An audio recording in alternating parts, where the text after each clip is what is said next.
বাংলাদেশ আপনাকে যুক্ত করা হয়েছে, আনমিউট করে বলুন। বাংলাদেশ আপনাকে যুক্ত করা হয়েছে, আনমিউট করে বলুন। শোনা যায় ফরাজ ভাই? জি ভাই, শুনতে পাচ্ছি, বলুন। আচ্ছা, আমি যেটা বলতে যাচ্ছি, মনে করেন পৃথিবীতে একজন লোক খুব খারাপ, সে বিভিন্ন অন্যায় কাজের সাথে জড়িত, বিভিন্ন জনকে একটু হত্যা তাড়াতাড়ি করে। বলেন আর একটু জোরে বলেন ভাই, আপনার কথা না শোনা যাচ্ছে আর খুব স্লো হচ্ছে। স্লো শোনা একটু যায়? জোর দিয়ে, জি একটু এনার্জি নিয়ে একটু বলুন ভাই। না, আমি বলতেছি যে পৃথিবীতে ধরো দেখা গেল যে একজন লোক খুব দুষ্ট লোক, সে সব ওকে অন্যায় কাজের সাথে জড়িত, ঠিক আছে, অনেক ওকে অন্যায় কাজ করে, একে মারে, ওকে মারে, ওকে একে অত্যাচার করে।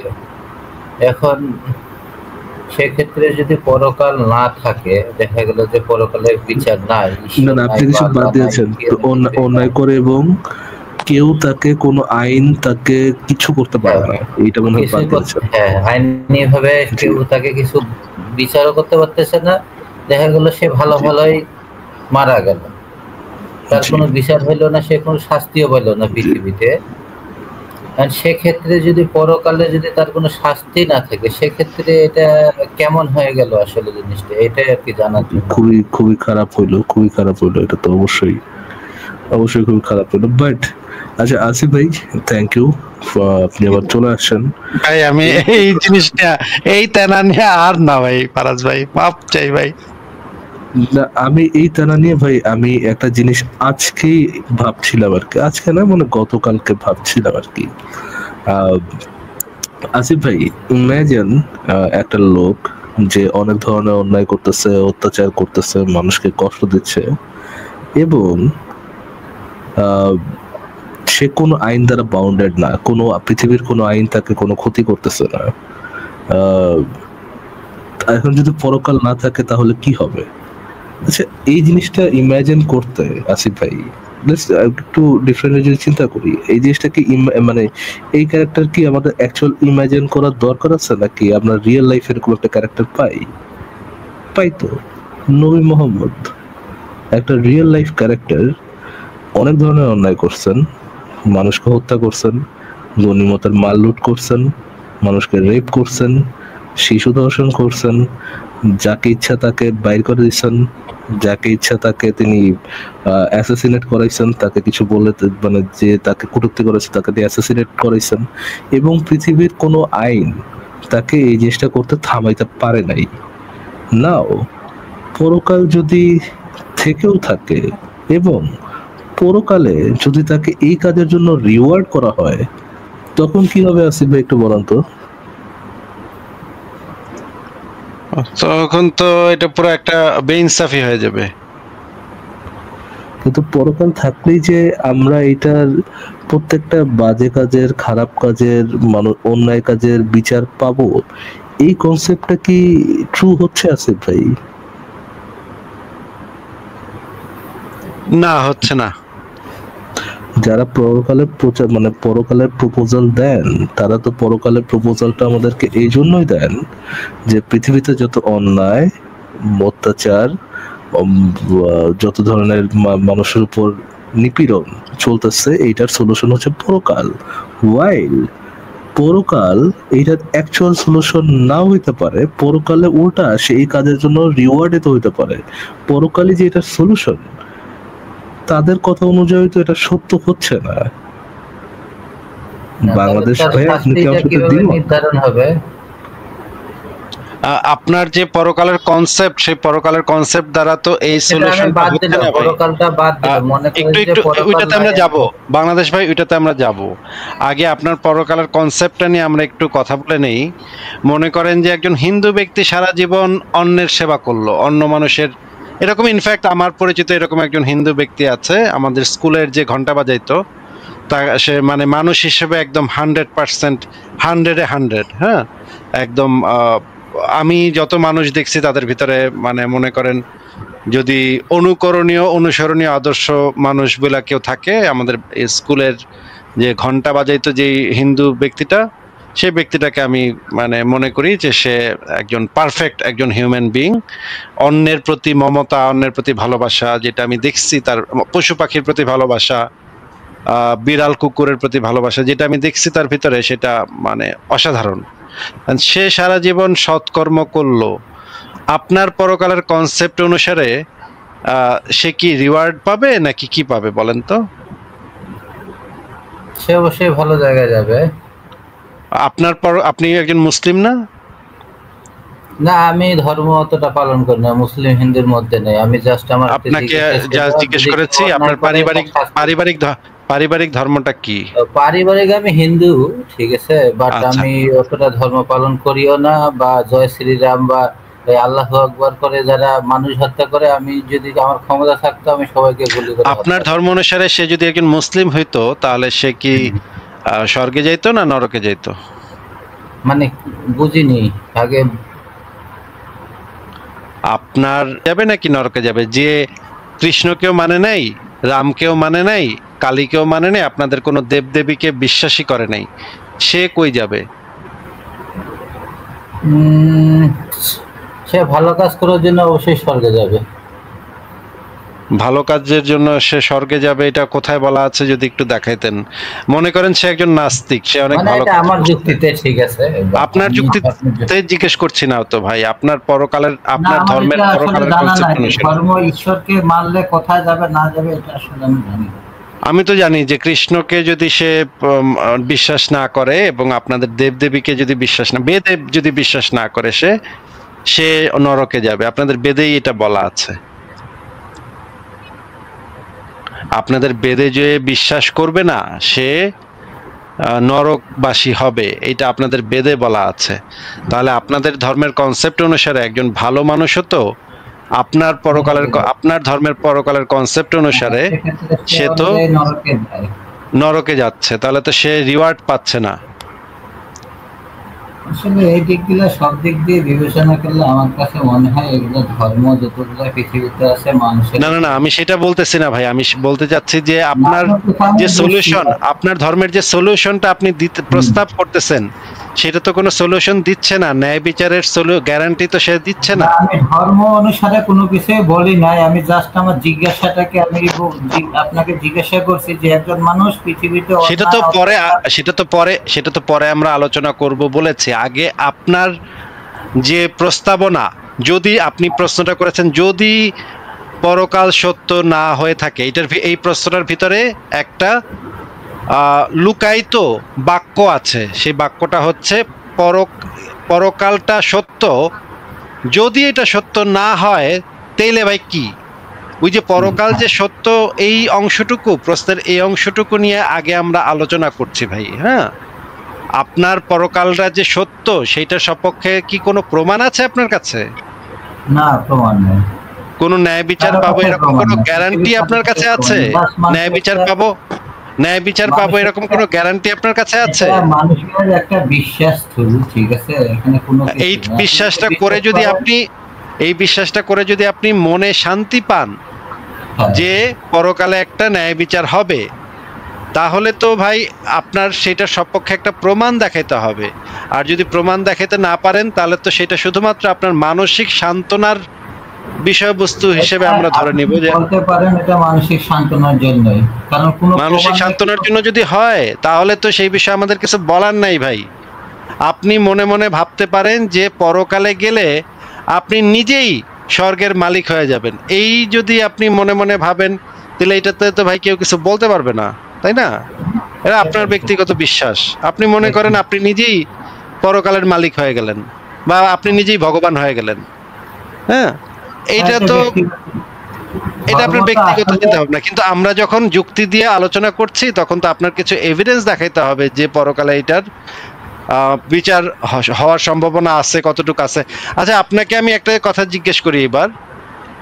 ছোটবেলা আমি হাইটা স্কুলে যেতাম, আমার অনেক বন্ধু বান্ধব গাড়িতে করে যেত। আমার জন্ম হয়েছে ভাই একটা নিম্ন মধ্যবিত্ত পরিবারে। আমার অনেক বন্ধু বান্ধব ছিল অনেক বড় লোক। তো আমার সাথে তো একটা বেইনসাফি হয়েছে, তাই না? আমারও তো শখ ছিল যে গাড়িতে করে স্কুলে যাব, নাকি ভাই? হ্যাঁ, এটা দেখা যায় অবশ্যই বেইনসাফি। বেইনসাফি হয়েছে। এখন এই যে বেইনসাফিটা হইলো, এখন যদি কুদ্দুসে যদি এসে আমারে বলে যে তুমি যদি আমার ধর্মে সাবস্ক্রাইব করো তাহলে ওই যে তোমার সাথে এই বেইনসাফি হয়েছে, এটা তোমারে পরকালে 3টা গাড়ি দেওয়া হবে, 3টা গাড়িতে করে তুমি স্কুলে যাইবা, এটা যদি বলে তার কথাটা আমার বিশ্বাস করাটা কতটুকু যুক্তিযুক্ত হবে বলে আপনার মনে হয়? যুক্তিযুক্ত নাই। কেন না? আমি তো পরকালের আশাতে তো আমি মানে হাইটে হাইটে স্কুলে যাব, আমি পরকালের আশাটা তো আমার তো একটা সান্ত্বনা তো আছে মনে, যে পরকালে তো আমি 3টা গাড়ি পাবো। আসলে ধর্মটাকে আমিও অতটা এভাবে বিশ্বাস করি না, কিন্তু আমার মনে এই জিজ্ঞাসাটা যাচ্ছে। না সেটা ভিন্ন বিষয়, সেটা ভিন্ন বিষয়। আমার প্রশ্নটার উত্তর দেন ভাই, স্পেসিফিকলি প্রশ্নটার উত্তর দেন যে আমি যদি এইটা ভেবে সান্ত্বনা পাই পরকালে আমি 3টা গাড়ি পাবো, এই সান্ত্বনা পেয়ে যদি আমি ডেইলি হেঁটে হেঁটে স্কুলে যাই, এইটা তো আসলে আমার কোনো ভাগ্যের পরিবর্তন করতেছে না, তাই না? ভাগ্যের পরিবর্তন করতেছে না, আপনাকে পরিশ্রমী করাচ্ছে। করাচ্ছে না তো আমাকে, আরো আমি তো পরকালের আশায় বসে আছি। স্কুলে যাচ্ছেন, এটা আপনার পরিশ্রম না? না আমি তো পরকালের আশায় বসে আছি, আমি তো ওই ভাবতেছি পরকালে তো আমি পাবো, এত আমার এত পড়ালেখা করেও বা লাভ কি, আমি তো পরকালে গাড়ি পাইতেছি, অসুবিধা কি?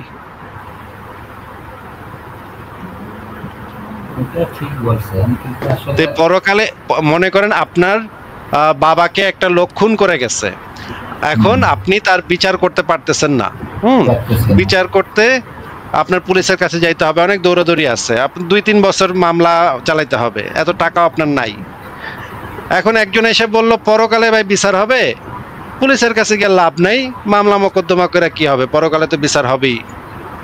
আপনার পরকালে বিচার হবে এইটা ভেবে সান্ত্বনা পেয়ে আপনার কি বাসায় বসে থাকা উচিত, নাকি আপনার চেষ্টা করা উচিত যেন সেই অপরাধীটা পৃথিবীর বিচারে শাস্তি পায়, সে যেন মামলা, যখন সে সব দিকে চেষ্টা করে ব্যর্থ হবে তখন না সব দিকে চেষ্টা করার তো আপনার মানে ইয়াটাই আসবে না, কারণ পরকালে তো বিচার হচ্ছেই। আপনি যখন জানেন, আপনি যখন অন্তর দিয়ে বিশ্বাস করেন, সান্ত্বনা অলরেডি পায়ে গেছেন, পরকালে বিচার তো হবেই, পরকালে ওই দোষী ব্যক্তিকে আচ্ছা মতো সাজা দেওয়া হবে। ঈশ্বর মানে কেন লাস্ট অপশন আপনার কাছে? আপনি ঠিকই বলছেন, ঈশ্বর লাস্ট অপশন নিজে সবাই চেষ্টা করে, মানে জিনিসটা এইটা, বাট কিন্তু এটা কি হওয়ার কথা? ঈশ্বর কি লাস্ট অপশন হওয়ার কথা না ফার্স্ট অপশন হওয়ার কথা? যখন সে পারবে না তখন শেষ করে দিবে আর কি। ঠিক আছে, বাংলাদেশ ভাই, ঈশ্বরে যদি বিশ্বাস করে থাকেন যে এমন একটা গড আছে, এমন একটা সত্তা আছে যে প্রত্যেকটা জিনিস দেখতেছে, প্রত্যেকটা জিনিস সে যাচাই বাছাই করতেছে, সে আবার প্রত্যেকটা জিনিসকে সলভ করার মতো অ্যাবিলিটি তার প্রত্যেকটা সময়ই থাকে, সে সবকিছু চেঞ্জও করতে পারে, সবকিছু ঠিকও করতে পারে, সে সবকিছু দেখতেছে, সব ক্ষমতা আছে তার কাছে। এরকম একটা সত্তা থাকলে আদালত আপনার কাছে ফার্স্ট অপশন হয় কিভাবে? আদালত কারো কাছে ফার্স্ট অপশন হয় কিভাবে? যারা বিশ্বাস করে এরকম সত্তায়, আদালত প্রথম অপশন হয় কিভাবে? পুলিশ প্রথম অপশন হয় কিভাবে? এক্স্যাক্টলি কোনটা প্রথম অপশন হওয়ার কথা বাংলাদেশ ভাই, ঈশ্বর নাকি পুলিশ? আচ্ছা এক সেকেন্ড বাংলাদেশ ভাই, আপনার বাবাকে কেউ মেরে ফেলছে, এখন মনে করেন পৃথিবীতে আপনার 2টা অপশন যদি থাকে, একটা হচ্ছে সুপ্রিম কোর্টে যাওয়া, আরেকটা হচ্ছে এলাকার যে লোকাল আছে, মাতব্বর আছে, সেই মাতব্বর যে বিচার করে সেই বিচারালয়ে যাওয়া। এই 2টা অপশনের ভিতরে আপনি জানেন যে সুপ্রিম কোর্ট হচ্ছে হাইয়েস্ট অথরিটি, এবং সুপ্রিম কোর্ট যে জাজমেন্ট দিবে সেটা সবচেয়ে ভালো সিদ্ধান্ত হবে। আর আপনার এলাকার যে মাতবর আছে, সেই মাতবর হচ্ছে ঘুষখোর, বাটপার, বদমাইশ, সে ওই যে খুনির পক্ষেও রায় দিতে পারে, আপনার পক্ষেও রায় দিতে পারে, যে বেশি টাকা দিব তার পক্ষে রায় দিবে। এই 2টা অপশন আপনার হাতে থাকলে, বাংলাদেশ ভাই একটু প্রশ্নটা শুনে আমার উত্তরটা দেন ভাই। সুপ্রিম কোর্টের কাছে আপনি যাবেন যেখানে আপনি পারফেক্ট বিচারটা পাবেন বলে আপনি বিশ্বাস করেন, আর আপনার এলাকার যে মাতবর, সেই মাতবর হচ্ছে 2 নম্বর বদমাইশ, একটা মানে জোচ্চোর, একটা দুর্নীতিবাজ, এই লোকটা কোনো ভালো বিচারই করবে না, এই মাতবরের কাছে বিচার নিয়ে যাবেন, এই দুইটা অপশনের ভিতরে আপনি কোনটা চুজ করবেন বলে আপনি মনে করেন? সুপ্রিম কোর্ট তো অবশ্যই আমি যাব, কেন আমি আচ্ছা, তাহলে এবার আল্লাহ বা ভগবানকে আমরা ওই সুপ্রিম কোর্টের জায়গায় বসাইলাম, এবং পৃথিবীর যে আইন কানুন বিচার ব্যবস্থা সেটাকে আমি বসাইলাম ওই মাতবরের জায়গাতে।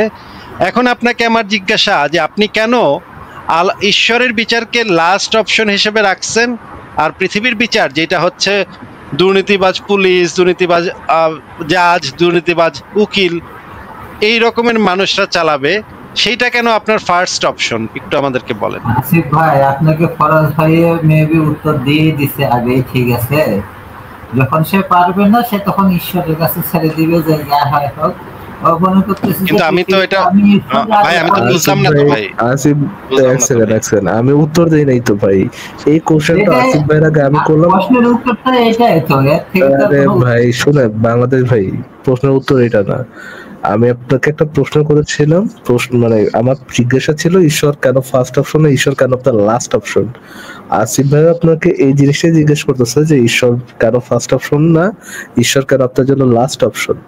আপনি বারবার বলেছেন ঈশ্বর লাস্ট অপশন, চেষ্টা করার পর পারলো না, সাইরা দিল, আল্লাহ সাইরা দিল, ভগবান সাইরা দিল। আমি জানি এটা হয়, আসিফ ভাইও জানে এটা হয়, সবাই জানে এটা হয়, বাট কেন হয় এটা আপনাদের কাছে, আপনারা যারা বিশ্বাস করেন ঈশ্বর মিশন আছে তাদের কাছে ঈশ্বরটা কেন লাস্ট অপশন, যেখানে আপনি জানেন ঈশ্বর চাইলে এই জিনিসটা চেঞ্জ করতে পারে। ঈশ্বরের হাতে সেই ক্ষমতা আছে। ধরেন ঈশ্বরের হাতে সেই ক্ষমতা নাও থাকতে পারে, আদালতের কাছে সব প্রমাণ নাও থাকতে পারে, ঈশ্বর তো সব দেখছে, সব প্রমাণ তার কাছে আছে। তাহলে আপনাদের লাস্ট অপশন ঈশ্বর কেন, আপনাদের ফার্স্ট অপশন ঈশ্বর না কেন? এইটা আমারও প্রশ্ন, আসিফ ভাইয়ের প্রশ্ন। আমি জানি আপনারটা না, ফার্স্ট অপশন না, বাট কেন না এইটা আমাদের প্রশ্ন। একই কথা রিপিট করেন না ভাই। আমি বুঝছি, এটার অ্যানসার আমার কাছে নাই। এই উত্তর আপনার কাছে নাই? না।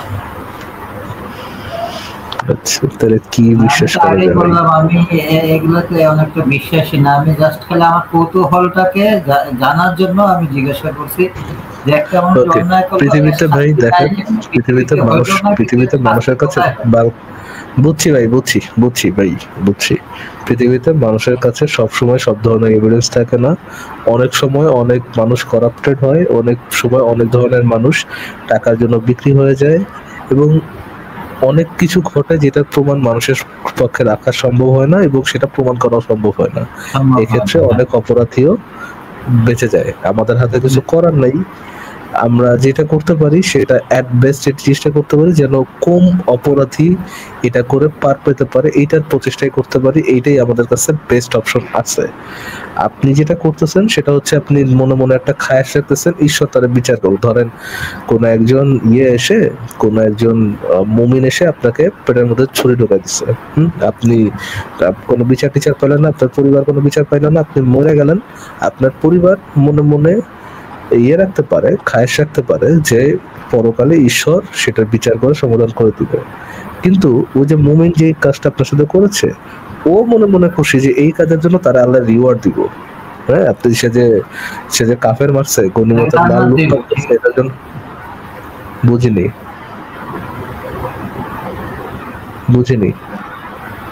আচ্ছা, কিছু বলার নেই, ঠিক আছে, এটা জানাচ্ছি। সেও মনে মনে খুশি। আচ্ছা ঠিক আছে ভাই, সেও মনে মনে খুশি, মুমিনও মনে মনে খুশি যে এই কাজের জন্য সে ভালো কাজ করছে। পরিবারও খুশি আছে, ঠিক আছে। আপনার পরিবারও যেমন খুশি, মুমিনও খুশি, মুমিনের পরিবারও খুশি, কারণ দুইজনই অন্ধবিশ্বাস করতেছেন যে পরকালে এটার বিচার পাবেন ঘোড়ার আন্ডা, আর পাবেন হচ্ছে গিয়ে ছিলা কলা, এছাড়া কিছু পাবেন বলে প্রমাণ নাই। আমার সাথে এটা একটু মানে মনে খটকা, আর অন্য কিছু না। ঠিক আছে, থ্যাংক ইউ ভাই যুক্ত থাকার জন্য।